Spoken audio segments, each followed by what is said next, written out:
ተመልካቾቻችን አሁን ደግሞ አዲስ አበባ የሚገኘው ዘጋቢያችን እንዳልካቸው አባቡ ወደሚያደርሰን መረጃን የምንሻገረው የኢንዱስትሪ ሚኒስቴር ያዘጋጀው የኢትዮጵያ ታምርት ኤክስፖ በአዲስ አበባ ሚሊኒየም አዳራሽ እየተካሄደ ይገኛል።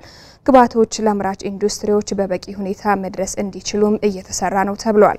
በዛሬው ዕለትም የግብዓት ትስስር ለአምራች ኢንዱስትሪ ዘርፍ በሚል የፓናል ውይይት እየተደረገ ነው።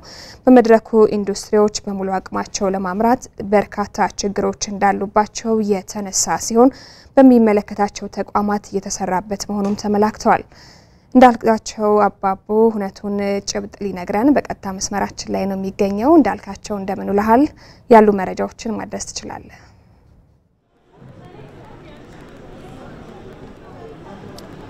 አመሰግናለሁ ሀና። እንደምናላችሁ ተመልካቾቻችን። እንግዲህ በኢንዱስትሪ ሚኒስቴር የተዘጋጀው የኢትዮጵያ ታምርት ኤክስፖ በዚህ በአዲስ አበባ የሚሊኒየም አዳራሽ እየተካሄደ ነው የሚገኘው። እንግዲህ የ5 ቀናት ቆይታ ይኖራል የተባለው ኤክስፖ በተለይ የኢንዱስትሪና የግብርና ምርት አምራቾችና አቅራቢዎች ተሳትፈውበታል።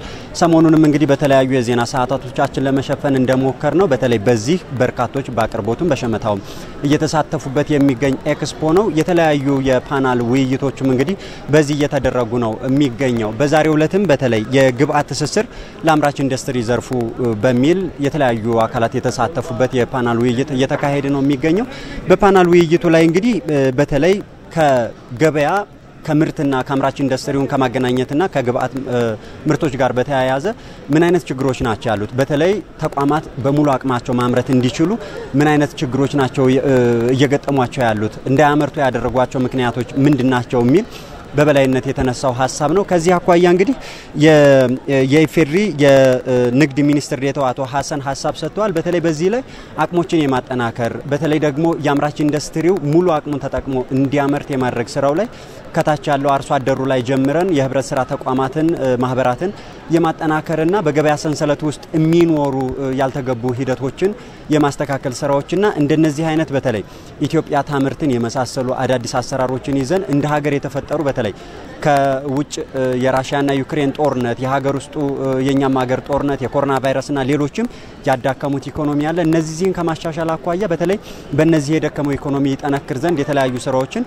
ሚኒስቴር መስሪያ ቤታችን እየሰራ ነው። አምራች ኢንዱስትሪዎች ደግሞ ከዚሁ ጋር ተያይዞ ጉዳት የደረሰባቸው በመሆኑ በሙሉ አቅማቸው እንዳያመርቱ እነዚህን የማስተካከል ስራዎች ሚኒስቴር መስሪያ ቤታችን እየሰራ ነው የሚገኘው ብለዋል። የኢትዮጵያ ምርት ገበያ ዋና ዳይሬክተር አቶ ወንድማገኝ ነገራም እንደዚሁ በዚሁ ሐሳብ ላይ ሐሳብ ሰጥተውበታል። እሳቸው በተለይ የአግሮ ኢንዱስትሪ ዘርፉን የማጠናከር ስራው ይሄ የኢንዱስትሪ ተቋማት በሙሉ አቅማቸው እንዲያመርቱ የማድረግ ትልቅ አቅም ይፈጥርልናል። ተመጋጋቢነት ላይ በደንብ እየሰራን ያለ ነው። በቀጣይ ደግሞ የበለጠ ተጠናክሮ መቀጠል ያለበት ነው። በተለይ ምርቱና ወደ ተቋማት የሚደረገው ሂደት ውስጥ በበላይነት መንግስታዊ ኃላፊነታችንን ተቋማዊ ኃላፊነታችንን እየተወጣን ትስስሩን ሰንሰለቱን የመፍጠርና የተሻለ መስመር ይዞ እንዲሄድ የማድረግ ተግባራት ተጠናክረው እየቀጠሉ ነው ያሉት ብለዋል። የኢትዮጵያ የህብረት ስራ ኮሚሽን ምክትል ኮሚሽነር አቶ ሺሰማም እንደዚሁ ሐሳብ ሰጥተውበታል። ይሄንን ጉዳይ ሀና በተለይ አሁን ለተነሱት በዚህ መድረክም ለተነሱት ችግሮች ዋነኛው መንስኤ ጣልቃ ገብነቶች ይበዛሉ። የገበያ ሰንሰለታችን እጅጉን የረዘመ ነው። በተለይ ከምርቱ እስከ ኢንዱስትሪዎች ወይንም ከኢንዱስትሪዎች እስከ ተጠቃሚ በሚደርሱ ሂደቶች ውስጥ ያልተገቡ ጣልቃ ገብነቶች አሉ።